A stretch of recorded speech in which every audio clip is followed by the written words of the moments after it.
What are the odds? From crack addict to CEO, Mike Lindell by Mike Lindell Publishing, 2019. DigitalHawk holds and owns no copyrights to the reading of this material is for educational purposes only. Chapter 7. Turning myself to face me. Turning myself to face me. Instead of making a change,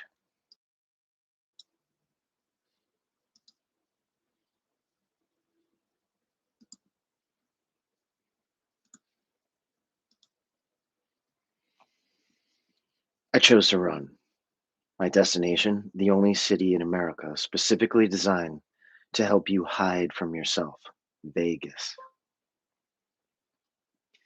As I'd done before at low points, I pictured myself winning a fortune in Las Vegas and then coming home to Chaska to show off my money and prove to people that I was somebody who mattered. Since I was almost broke at the time, I borrowed a couple $100 from a friend. Then I went back to my apartment that I now shared with my friend Wayne Salden and my sister Cindy, who was dating Wayne. I grabbed a big jar filled with change that belonged to Wayne, along with three of his blank checks. I was only borrowing this money. I reasoned since I always paid back my debts and then some. I packed my car with all my valuable assets: a fishing pole, two reels, a pocket knife, a pair of binoculars, a necklace, an Amico credit card, and a cubic zirconia ring. This was a sad commentary on my life at the time. I was 24 years old, and that was the extent of my worldly possessions.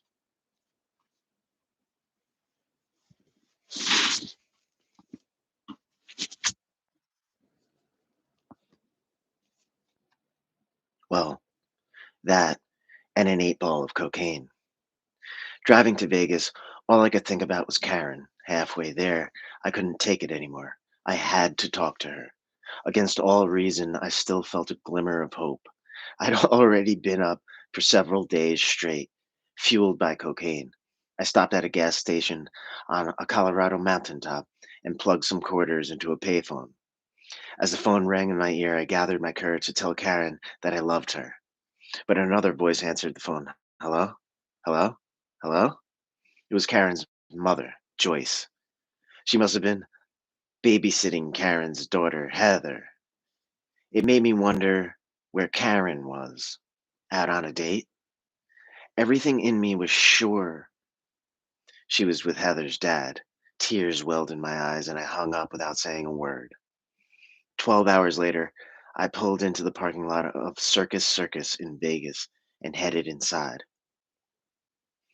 I was coming down from the last of my cocaine, but just being in a casino again gave me an adrenaline rush. A few years earlier, I had turned that $5 into $2,600 playing craps. I'd hoped the dice would smile on me one more time. They didn't.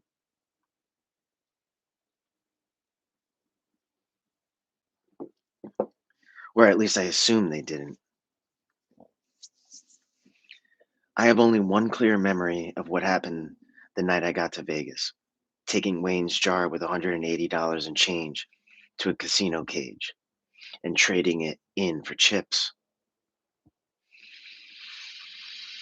I don't remember gambling away those chips, only waking up in a strange bed.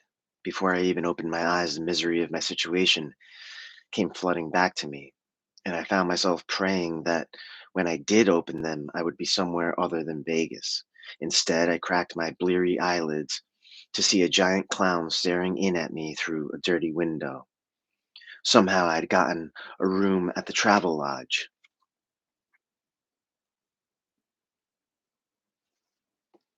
across the street from Circus, and the giant clown was Lucky. In real life, Lucky is 123 feet tall and friendly looking, is 123 feet tall and friendly looking, with a wide ruffled collar, white face, and puffs of hair like orange cotton candy poking out from under a classic cone-shaped hat. Now, though, he seemed to leer in at me like Pennywise, the evil clown from the Stephen King story It. I closed my eyes and prayed again. God, please let this be a dream. But it was no dream. A horrible feeling washed over me. I had never been that depressed or alone. I was 1,600 miles away from home with no money and no way to get back. I lay in that motel bed for hours, too depressed to move until the motel manager came jiggling my doorknob and telling me I had to leave. At first, I just drove around town. I felt consumed by loneliness, hopeless, driven by compulsions. I couldn't name an driven by compulsions I couldn't name, and enslaved to substances I couldn't kick. I desperately wanted to escape from the person I was afraid I had become. But how? As daytime hung over Vegas, slid by my car windows, I tried to work out my next move. Ideas popped into my head. Maybe I could stay in Vegas and become a dealer. Just start over. Eventually, I had to stop for gas. As I was filling up my car, it dawned on me that I had one more way to get money. I could let people use my Amico card for gas in exchange for cash, but at a discount. For example, they'd give me $10 cash for $15 in gas. I was able to make a couple $100 this way before the card was finally maxed out. A normal person would have used the money to get home, but I went to Bob Stupak's Vegas World and gambled it all away. I didn't know how I was going to get home, and I didn't care. I got in the driver's seat and pointed the car north. Heading up Interstate 15, I heard a couple of Elvis gospel songs on the radio, including I've Got Confidence, that song from my childhood camp. I hadn't heard it for more than 15 years. What were the odds that I'd hear it now at one of the lowest points of my life? I prayed, God, can you please get me home? It took me 40 hours to get there as I bartered my way across the country, exchanging my few meager possessions for gas. Out of cocaine, cash, and alcohol, I was forced to live with myself completely sober for the first time since I was a teenager. As the little car clattered and wheezed and the miles dragged by, I came face to face with what gambling had done to me. I had shamed myself, ruined my reputation, even put my family at risk. And no matter how I tried to justify it, in invading that gas station and grabbing those checks, I had committed an actual crime. On the long stretches of highway, I swung between optimism and despair. I realized I had left Chaska without a word to anyone, and I felt bad about that. My friends and family had probably been worried sick. On the other hand, when I returned unharmed, I was sure they'd be glad to see me. I pinned my hopes on that because I had never felt so utterly alone. Crossing the Colorado state line, I decided it was time to change my life. When I got back to Minnesota, I vowed I would write Wayne and Cindy a letter explaining everything. Then I would enter treatment for gambling addiction. As I made this decision, I felt a weight fall from my shoulders. Not only would I turn my life around, but my friends and family would accept me again, trust me again. In Grand Junction, Colorado, my car fell apart. I used one of Wayne's checks to pay for the repairs. In, in Denver, a gas station clerk cut my over the limit Amico card in half. In Sterling, Colorado, I used another check to pay for 3 plates of dinner food. dinner food. In Grand Island, Nebraska, a cagey gas station attendant let me write a check for $10 cash, but only if I threw my fishing rod into the bargain. I spent $2 at McDonald's and $8 on gas. When I finally rolled into Chaska, I took a deep breath. I was home. I headed to my apartment, excited to see Wayne and Cindy. Sure, they were going to be happy to see me. What the hell are you doing here? Wayne snapped when I opened the apartment door. It wasn't the welcome I'd been hoping for. I went upstairs and spent the night writing that letter, telling them everything that had happened during my 5-day trip to Vegas and back. It filled 6 pages. I was a Christian now, I claimed. Toward the end, I wrote, I'm getting help for my compulsive gambling starting Sunday. And if I can't quit drinking and drugs on my own, I am putting myself in treatment for that too. The next morning, I left a letter for them and headed out to bartend at the Statesman. I figured Joey Wong would take me back. I also figured my grand explanations would smooth everything else over. But by the time I got home, Wayne and Cindy had thrown all my belongings out a second story window, including my bed. When I saw the pile of the few belongings that I had left lying smashed in the apartment complex parking lot, all my good intentions evaporated instantly. The way I saw it, my best friend and my own sister had ignored my sincere vows to change. Screw it, I thought, and immediately drove off to find some cocaine, leaving all my stuff behind. A few nights later, I left work drunk and rolled my car on Highway 41 in the middle of a snowstorm. Ironically, it was in the exact spot where I jumped out of the bus window in the fifth grade. I cracked some ribs and was in excruciating pain, but those were the least of my troubles. My real problem was that the responding police officer had ordered a blood alcohol test, and I was charged again with driving under the influence. I knew I was looking at serious jail time. Within a week, I had another late night run in with the cops. Homeless, in deep legal trouble, and out of options, I finally called my friend Brad and asked him to drive me to rehab.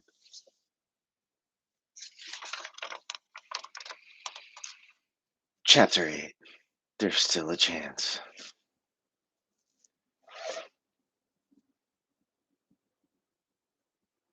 The Wilmar Regional Treatment Center occupied a facility dating back to 1912, offered treatment for drug and alcohol abuse, and also served the insane and mentally ill.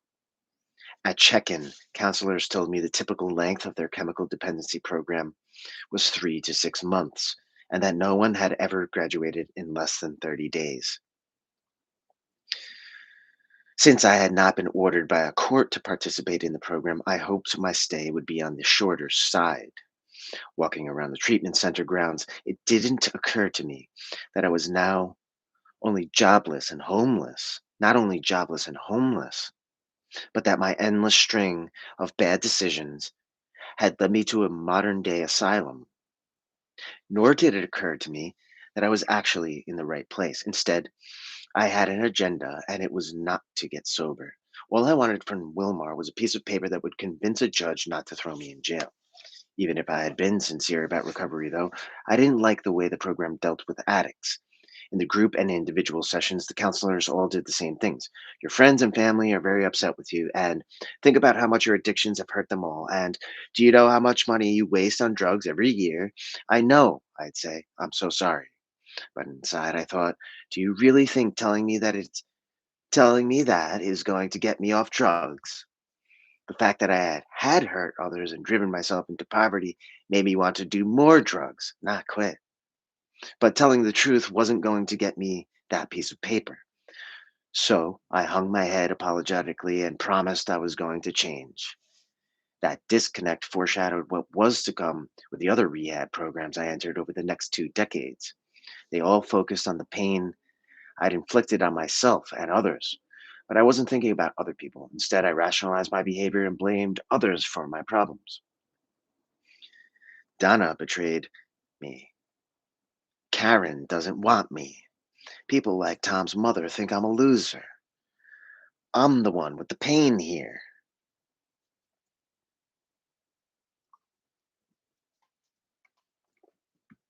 Sometimes, dimly, I realized how much of my pain was self inflicted, but the counselor's guilt therapy approach didn't lessen my desire for alcohol, gambling, or drugs. In fact, those were the only things that would make me feel better, and I didn't know anything else that could. After I checked myself into treatment, no one reached out to me. No one, not a single friend or family member, until I received an envelope hand addressed to me. I didn't recognize the handwriting, but when I tore it open, I found a greeting card with a white rabbit on the front. Inside it read, Some bunny is thinking of you. It was signed Karen. My heart soared. There's still a chance. I knew I shouldn't read too much into the card, but if nothing else, it meant Karen had heard about my checking myself into rehab and that she still cared about me. This gave me extra motivation to complete the program quickly. Late one night, I couldn't sleep, so I went down to the television room where another guy was glued to the TV.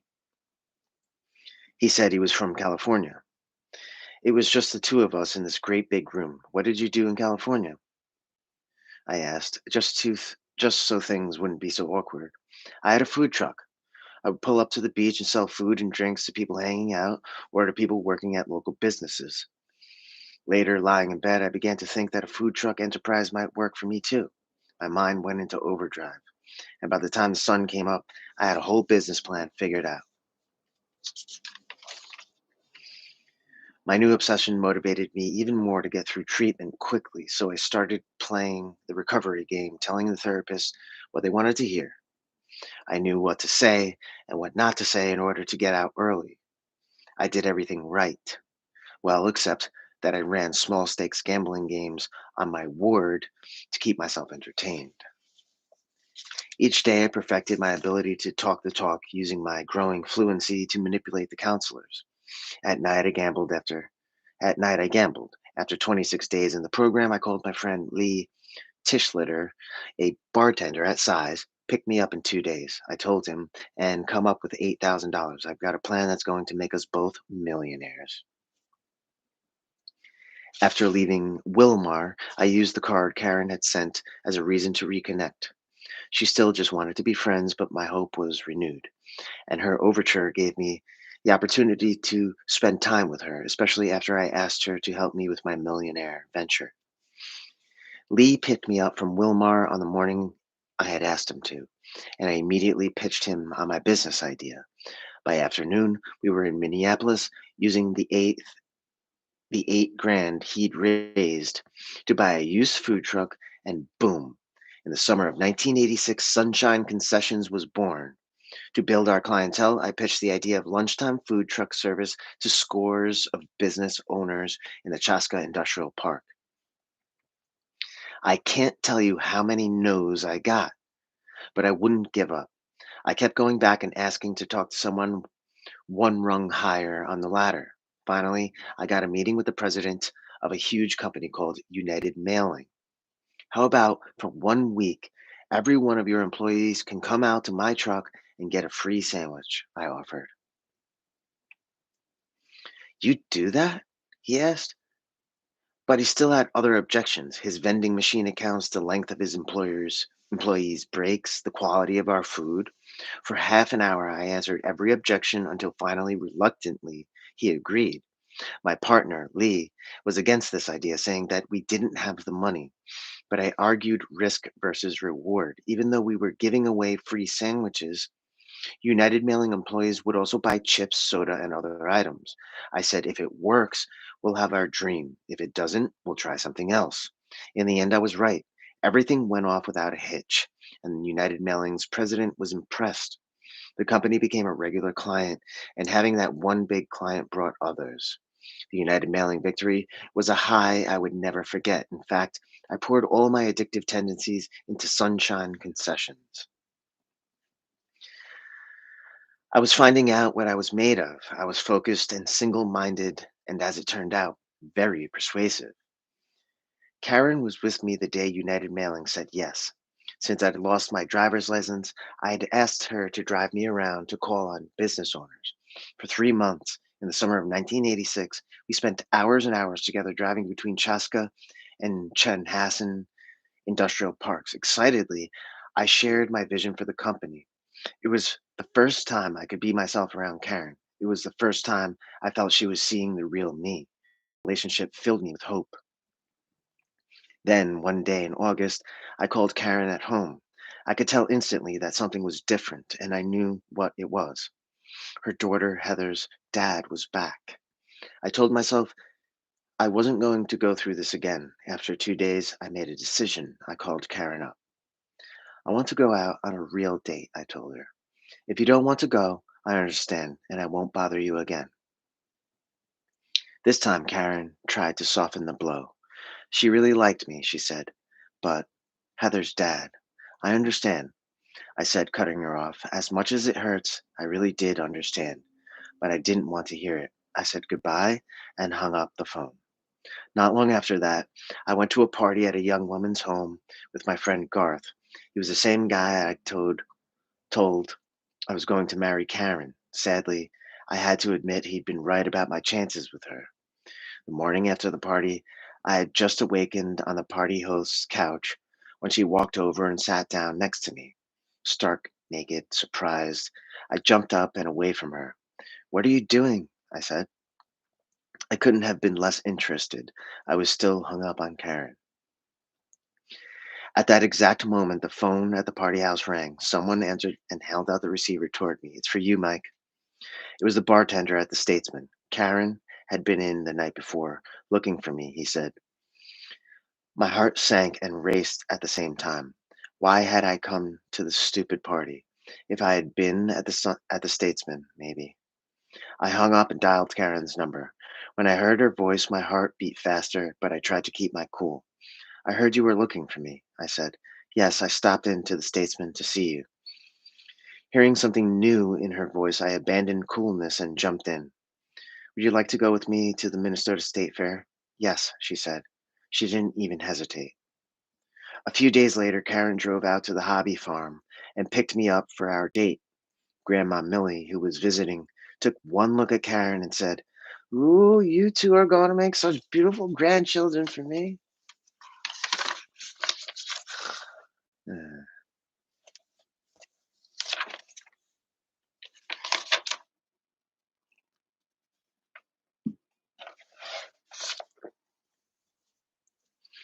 I was a little embarrassed, but also secretly pleased. Maybe Grandma Millie knew as well as I did that Karen and I were meant to be together. Karen just smiled, and I knew right then 100% that something had changed. We dated only a few months before I asked Karen to marry me. In May 1987, we had a huge wedding. My mother was thrilled that I was finally settling down, but a little concerned with the amount of champagne I bought for the reception. I remember her walking through the reception hall, confiscating confiscating the champagne bottles from the tables. I watched, laughing, as my friend Jill tiptoed along behind her. Every time Mom picked up a bottle, Jill replaced it with a new one. Karen and I honeymooned in the Bahamas. Shortly after we returned, I took the legal steps to adopt her daughter, Heather, and within a year, we had Elizabeth, our first child, together. I was ecstatic. Next came Charlie, then Darren, who nearly didn't make it into the world. Karen had already delivered 3 kids with no particular trouble. I never took that for granted. Each birth was a miracle to me. Still, I was unprepared for what happened in June 1990. Karen's due date had almost arrived, so we hired a babysitter, hoping to catch one more movie before a newborn kept us close to home for a while. We were driving to the theater when Karen put her hand on her belly, looked over at me, and announced her first contraction. "Here we go," I said with a wide grin, and turned the car around to head toward the hospital. After checking us in, the staff mostly left us alone since Karen was barely dilated.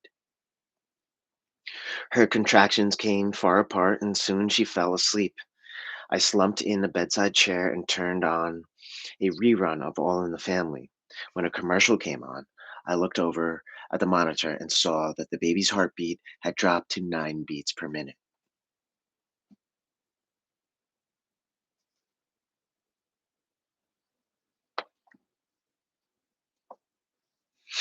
9 beats? Terrified, I woke Karen and showed her the monitor. "Is this normal?" I asked. Her eyes went wide. "No."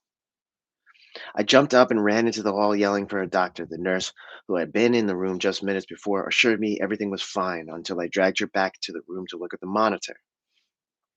Now it was her turn to yell for the doctor, who came running. Nurses flocked around Karen, stripped off all the wires and tubes, and prepared to zip her out of the room. She only had time to point at me and say, "Can he come too?" Yes, the doctor said, let's go. I raced down the hall behind the gurney. We all crammed into an elevator. On our way down, Karen went into a seizure. At the surgical floor, the medical team shot out of the elevator with Karen and into an operating room where I could only watch through the glass as the doctors began an emergency C section. The next few minutes played out like a strange dream. Karen came to and looked at me just as the doctors sliced into her. As I saw him lift out what looked like a bloody purple blob, a guy in street clothes ran past me, almost knocking me over as he rushed into the operating room. The surgical team basically tossed him the baby. I stared in disbelief as he started performing compressions on my newborn baby son, then doing some kind of mouth to mouth resuscitation and other procedures I had never seen before. I turned from the glass and collapsed in tears. Eventually, I collected myself enough to call my mother. Everybody is dying. I sobbed. Karen, the baby, they're dying.